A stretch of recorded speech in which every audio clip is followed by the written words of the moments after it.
विवाहबाह्य संबंधातून गर्भवती राहिलेल्या प्रियसीचा गर्भपात करताना मृत्यू झाल्याने प्रियकराने तिचा मृतदेह इंद्रायणी नदीत फेकला। त्यावेळी आईचा मृतदेह पाहून तिची दोन्ही मुले रडायला लागली। यानंतर आरोपी प्रियकराने मित्रासह मृत महिलेच्या दोन्ही मुलांनाही नदीत फेकून दिल्याचा प्रकार सोमवारी सकाळी उघडकीस आला।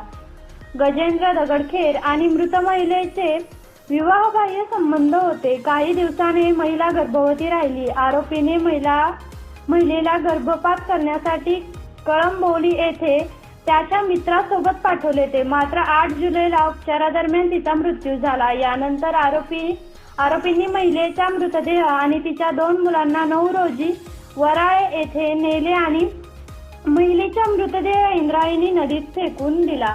आईचा मृतदेह पाहून तिची दोन्ही मुले मोठमोठ्याने रडू लागली। या मुलांमुळे आपण पोलिसांच्या तावडीत सापडू असे त्यांना वाटले। पुढे त्यांनी कशाचाही विचार न करता दोन्ही मुलांनाही नदीत फेकून दिले। दुसऱ्या दिवसापासून आरोपी काहीही घडलेच नाही असे वावरू लागले। महिला आणि तिचे दोन्ही मुले बेपत्ता असल्याचे त्यांच्या नातेवाईकांनी जवळच्या पोलीस ठाण्यात संपर्क साधला।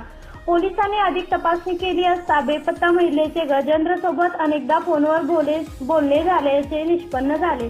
यानंतर पोलिसांनी गजेंद्रची कसून चौकशी केली, मात्र तो उडवाउडवीची उत्तरं देत होता। शेवटी पोलिसी खाक्या दाखवण्यात आला आणि घडलेला प्रकार ती अत्यंत दुर्दैवी आणि एकदम निर्घृण केलेली हत्या आहे आणि त्या नराधमाला जास्तीत जास्त जी काही शिक्षा देता येईल ती शिक्षा द्यावी अशी आमची सगळ्यांची अपेक्षा आहे।